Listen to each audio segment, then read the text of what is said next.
And now, Chapter 9, Mother Yasoda binding Lord Krishna. Once upon a time, seeing that her maidservant was engaged in different household duties, Mother Yasoda personally took charge of churning butter.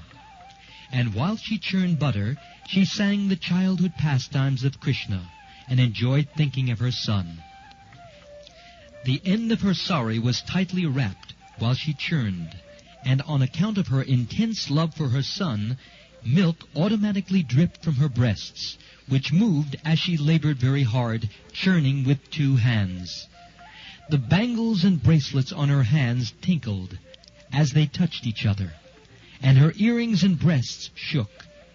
There were drops of perspiration on her face, and the flower garland which was on her head scattered here and there.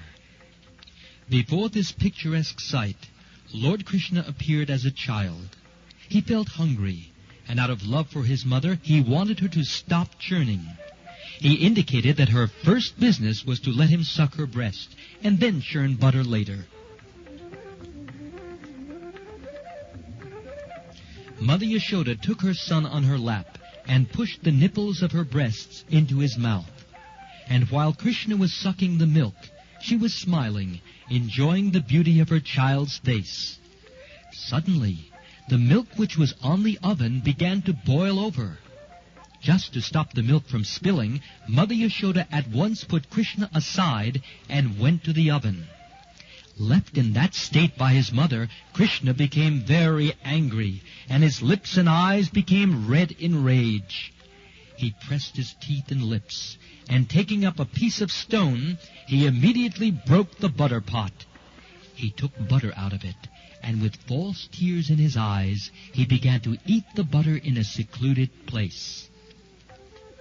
In the meantime, Mother Yasoda returned to the churning place after setting the overflowing milk pan in order.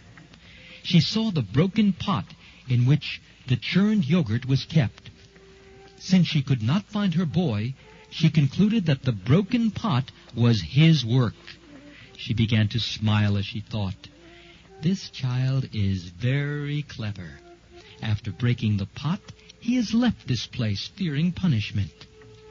After she sought all over, she found a big wooden grinding mortar, which was kept upside down, and she found her son sitting on it.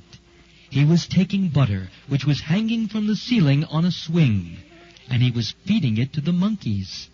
She saw Krishna looking this way and that way in fear of her, because he was conscious of his naughty behavior. After seeing her son so engaged, she very silently approached him from behind. Krishna, however, quickly saw her coming at him with a stick in her hand, and immediately he got down from the grinding mortar and began to flee in fear. Mother Yasoda chased him to all corners, trying to capture the Supreme Personality of Godhead, who is never approached even by the meditations of great yogis. In other words, the Supreme Personality of Godhead, Krishna, who is never caught by the yogis and speculators, was playing just like a little child for such a great devotee as Mother Yasoda. Mother Yasoda, however, could not easily catch the fast-running child because of her thin waist and heavy body. Still, she tried to follow him as fast as possible. Her hair loosened, and the flowers in her hair fell to the ground. Although she was tired, she somehow reached her naughty child and captured him.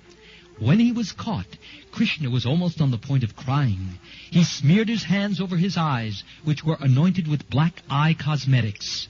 The child saw his mother's face while she stood over him, and his eyes became restless from fear.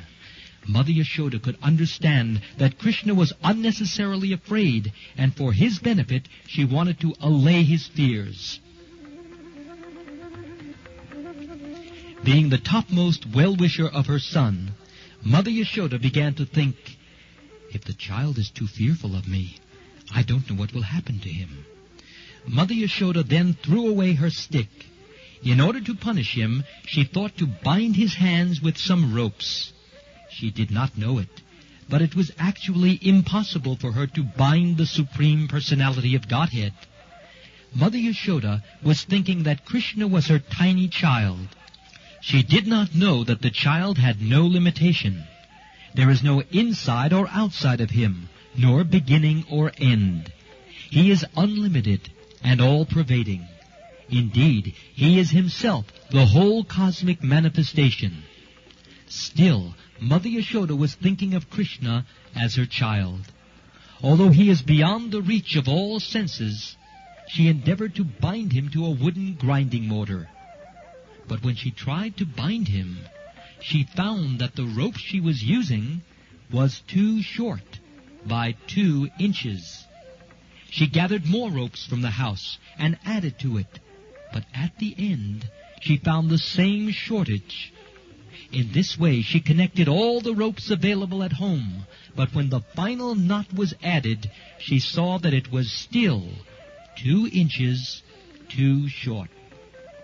Mother Yasoda was smiling, but she was astonished. How was it happening?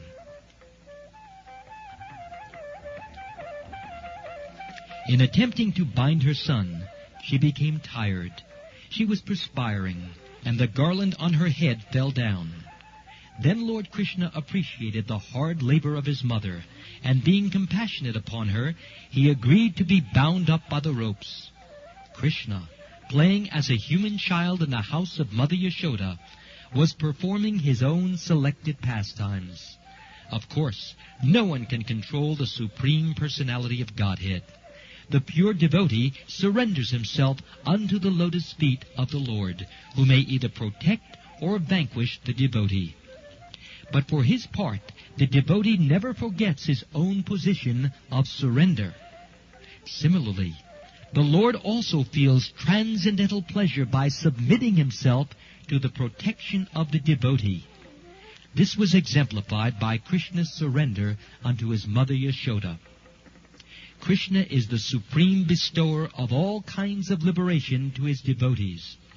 But the benediction which was bestowed upon Mother Yasoda was never experienced even by Lord Brahma or Lord Shiva or the goddess of fortune. The Supreme Personality of Godhead, who is known as the son of Yasoda and Nanda Maharaj, is never so completely known to the yogis and speculators.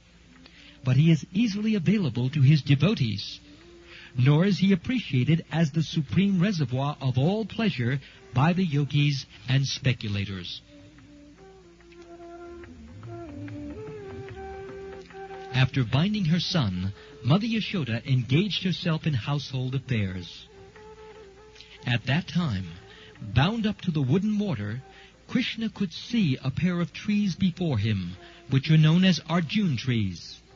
The great reservoir of pleasure, Lord Sri Krishna thus thought to himself, Mother Yasoda, first of all, left without feeding me sufficient milk, and therefore I broke the pot of yogurt and distributed the stock of butter in charity to the monkeys.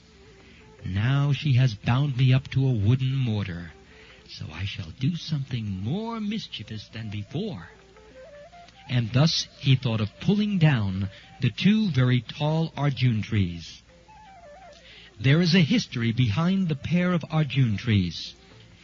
In their previous lives, the trees were born as the human sons of Kuvera, and their names were Nalakuvara and Managriv. Fortunately, they came within the vision of the Lord. In their previous lives, they were cursed by the great sage Narad in order to receive the highest benediction of seeing Lord Krishna. This benediction curse was bestowed upon them because of their forgetfulness due to intoxication. This story will be narrated in the next chapter. Thus ends the Bhaktivedanta purport of the 9th chapter of Krishna, Mother Yasoda binding Lord Krishna.